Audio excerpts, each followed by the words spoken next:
Vamos a hablar un poco ahora de Venezuela, una iniciativa de la coalición que controla lo que es la Asamblea Legislativa en Venezuela, de la oposición, que pretende reducir, como mencionaba anteriormente, de 6 a 4 años el periodo presidencial y eliminar la reelección indefinida que se estableció, se cambió, creo que fue en el año 2009, si no estoy mal. Para eso tengo conmigo aquí de invitados, por una parte, Alberto Franceschi. Él es exdiputado de la Asamblea Constituyente de 1999, conformada por 127 chavistas, en aquel momento 4 opositores. Alberto, bienvenido al programa, gracias por estar aquí. También Iván Carratú Molina, vicealmirante retirado de la Armada Venezolana. Muchísimas gracias por estar aquí en el programa. En una democracia es impracticable, ¿no?, la reelección indefinida. Es algo que va en contra de lo que es la democracia como definición. Y también es cuestionable un periodo tan largo como ese de los 6 años. Alberto, ¿esos 6 años son a partir de la constituyente de Hugo Chávez o eso siempre fue así en Venezuela? A partir de la constituyente, pero lo que pasa es que no hubo tal democracia en Venezuela, hubo un régimen unipersonal, de dictadura personal de este Ampón Chávez que se hizo suceder por sus adláteres allí, por Maduro y por Diosdado, y han seguido un régimen que es no un problema de democracia, cortar o no 1, 2 o 3 años, es un régimen completo de opresión política. Por definición, mientras más cortos sean los periodos, más se cumple con el sentido de democracia. Sí, pero es que antes de eso hay un régimen de oprobio general. Por supuesto, eso empeora la situación, sin lugar a dudas que eso empeora la situación. ¿Cuál es su punto de vista, Iván, sobre esto? Bueno, igualmente en Venezuela no existe democracia desde el mismo año 98 cuando presentaron a un referendo de la Constitución. Desde entonces ha sido violada de una manera ininterrumpida por mucho tiempo y abusando de los derechos de los venezolanos y como todos sabemos lo que ha ocurrido en el país. El problema, abordarlo desde el punto de vista democrático, no es que sea un error, sino que por ese camino el gobierno no va a ceder espacios donde... ¿Usted cree que no hay una salida constituyente, democrática a la crisis venezolana? No, yo no creo que sea una salida constituyente. Para mí hay violencia civil y en ese escenario las cosas se complican, que la dinámica va a determinar qué es lo que puede ocurrir. Por eso que me está diciendo, entonces el ejército tendría que actuar. Definitivamente sí, ante un problema, un conflicto, una situación que se desborde de una manera incontrolable en el país. Le digo por lo siguiente, se está pretendiendo, como usted está diciendo, y la noticia, acortar el periodo presidencial y posiblemente un referendo revocatorio, alguna combinación política. Y la reelección indefinida eliminada. Pero cuando la Asamblea Nacional convoca a los ministros a presentarse a la Asamblea, los ministros no van. Cuando se presentan algunas otras incidencias políticas, democráticas, entre comillas, en la Asamblea, el gobierno se burla, las autoridades del país se burlan. Entonces, ahí lo que viene es un conflicto de poderes en el Estado venezolano que no sabemos hacia dónde se puede orientar esa situación. Buscar la parte democrática es lógico, es razonable, es lo deseable, pero como están las variables políticas, el poder, el problema de la inseguridad, el desborde del control del Estado para ofrecer seguridad a los ciudadanos y otra cantidad de cosas que faltan en Venezuela, yo lo veo muy difícil que eso logre canalizarse de esa manera. Alberto, Iván estaba hablando de la salida que él ve, que él no ve una salida democrática, constituyente a la crisis que hay en el país, que ve una salida violenta y en cierta forma que el ejército tendría que participar de la misma. ¿Usted está de acuerdo? Sí, por supuesto. Y hemos coincidido por año en esta opción. Es que no hay manera de que existe una salida institucional, electoral y pacífica.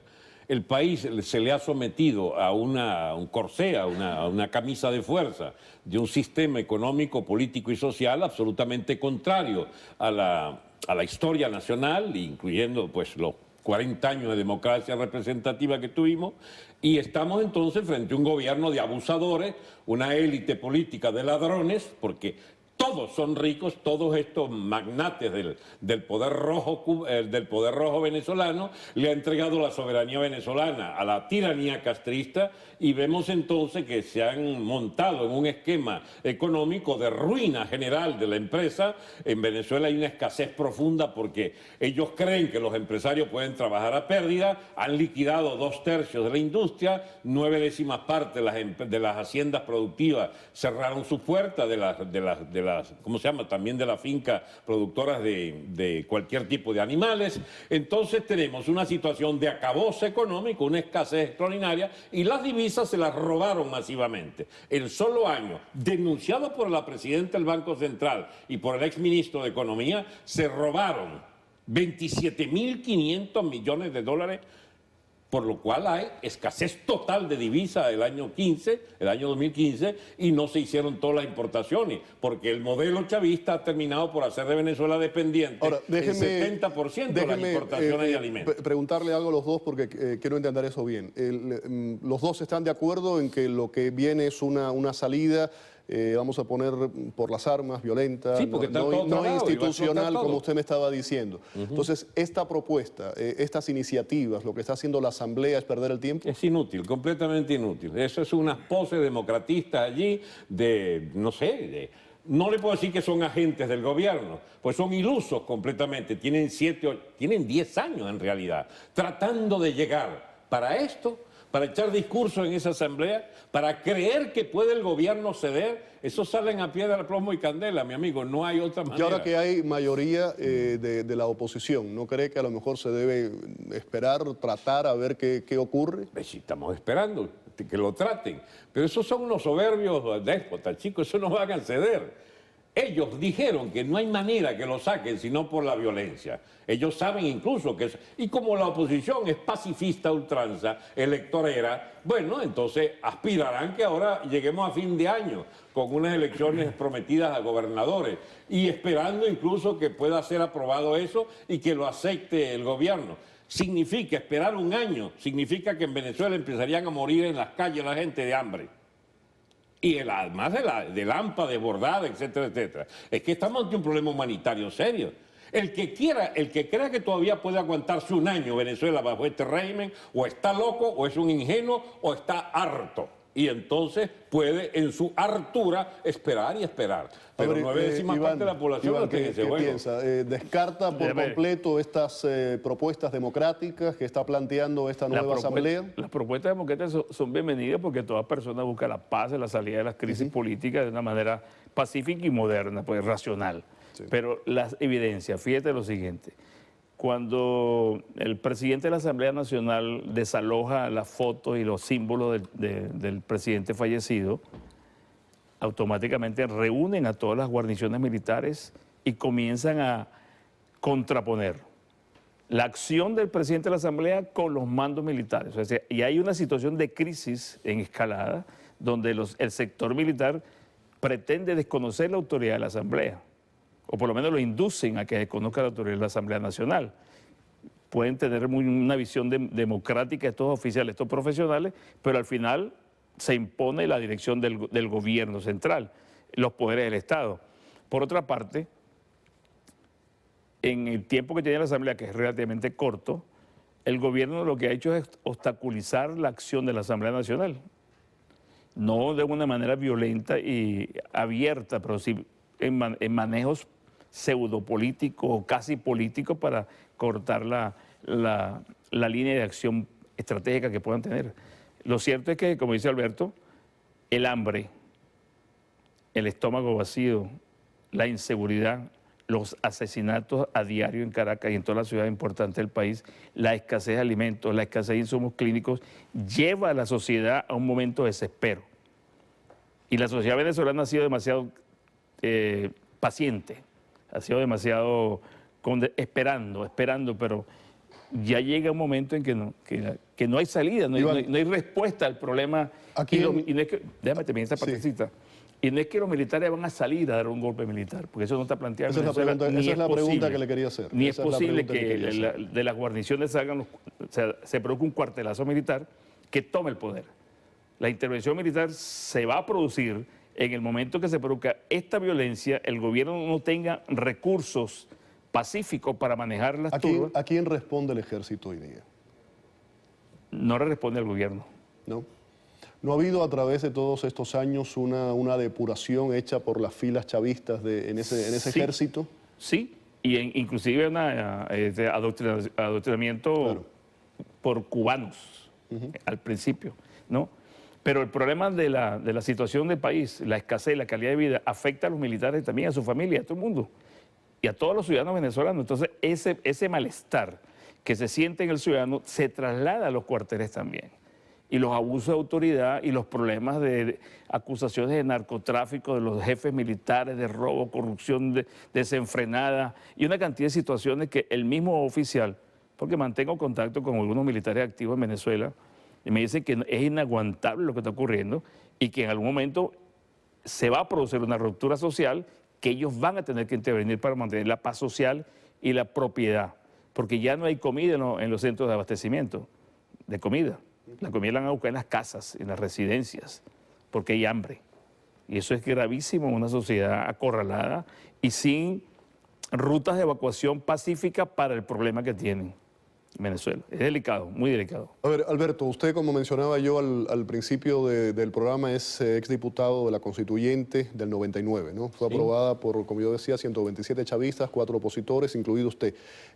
Se está hablando de una constituyente. ¿Hay que hacer una constituyente, se cambia la Constitución, o lo que hay que cambiar es el gobierno? El gobierno es difícil cambiarlo, hay que expulsarlo.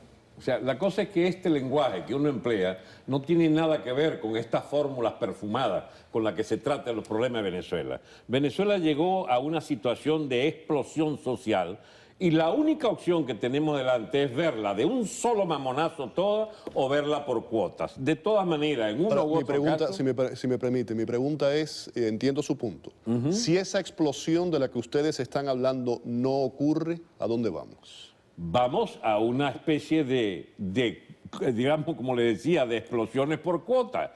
Es decir, ya, es un momentico, eso es lo que ya está ocurriendo. Usted tiene 20 o 30 disturbios diarios al frente de los grandes supermercados con unas colas de miles y miles de personas. Hay colas ya de 3, 4, 5, 8 kilómetros han llegado las colas de gente.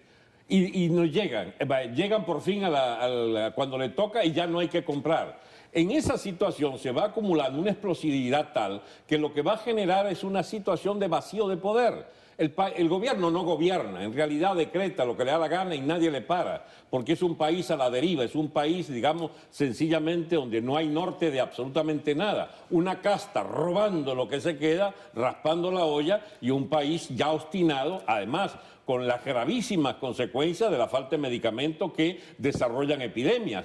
Hay una situación de emergencia nacional y un problema humanitario. Esto desemboca en una constituyente. Ojalá, no sé que yo quisiera, las soluciones democráticas, que Maduro renuncie, que le pidan al presidente que acorte su mandato, cómo no, lo acorta, de que se convoque una constituyente, cómo no, vamos todos democráticamente a elegir un nuevo sistema de gobierno. Pero a usted se le olvida que hay una dictadura, y que hay una dictadura de ampones en el país. Y eso es lo que no se entiende en América Latina, que es una dictadura de tipo especial, porque es de delincuentes. Iván, la misma pregunta que le hacía al Alberto. Esa explosión que los dos están planteando, hay una implosión en el país desde el punto de vista económico, político, social, eso es evidente. El pueblo está cansado, lo vemos diariamente en las imágenes. Si esa explosión de la que ustedes están hablando, esa sublevación, ese cambio del que ustedes están hablando, no ocurre, ¿qué otra alternativa hay?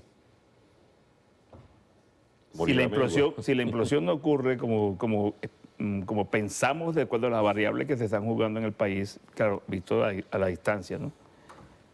Tendrá por fuerza que intervenir la acción militar directamente. Yo no veo otra salida para el país. No sé cómo será. ¿Ve las condiciones dadas cruenta para eso? Sí, porque el malestar en los cuarteles... lo que pasa es que en Venezuela y en algunos países de América Latina, cuando se toca el tema militar es como si tuviera veneno, como si tuviera una cosa ahí, sí, de rechazar, kriptonita de acuerdo a Superman. Pero ¿qué ocurre? Las Fuerzas Armadas nuestras crecieron en un ambiente democrático y se depuraron de las corrientes que había en el pasado. Yo fui parte de esa generación. Pero ¿qué ocurre? El malestar que hay, los abusos, cuando Maduro llega al poder, el sector militar manifestó en los cuarteles que no aceptaba a Maduro por iletrado, porque no era un individuo que representaba bien al país, porque no se sentían comandados, de acuerdo, como dice la Constitución. ¿Sí aceptaban a Chávez entonces? Chávez era un líder militar desde que era cadete, desde que era comandante de los cadetes en la Academia Militar de Venezuela. Él desarrolló un liderazgo y cuando llegó al poder... ¿Lo aceptaban porque era militar, aunque no fuera demócrata? lo aceptaban porque era militar y él disfrazó la democracia y le dio ciertas ventajas y a carencias que había en el sector militar y logró captar a ese grupo de militares. Pero también en los 15 años, el ingreso a la academia militar, que eran aproximadamente 200 anuales y se graduaban por lo menos 1000 cada año eran con una formación antidemocrática, una formación de orientación cubana, porque iban los cubanos a Venezuela a darle clase a los cadetes en las academias, fuera de las academias, y crecieron creyendo que el liderazgo de Chávez los llevaba a un éxito, porque Chávez era un gran mentiroso. Todo lo que decía por televisión y convocaba a las personas para su proyecto político, lo recibe Maduro en la quiebra del país. Claro. Es el efecto de una política equivocada. No equivocada porque el tipo no sabía gobernar, sino una estrategia de dominio del país, control por el hambre, por la miseria. Y es lo que está logrando Aparte en este momento. del tema económico, también Chávez, si en el buen sentido de la palabra lo digo, era un encantador de serpientes. Sí, sí. Era un hombre que tenía comunicación con tenía gente. esa comunicación que ese señor no lo tiene. Pero Vamos a hacer eso una se- eso pausa. se Tengo que ir a acabó. una pausa un Eso se momentito. acabó. Regresamos. Vamos a la pausa y regresamos acá con los invitados hablando del tema de Venezuela. Quédense con nosotros.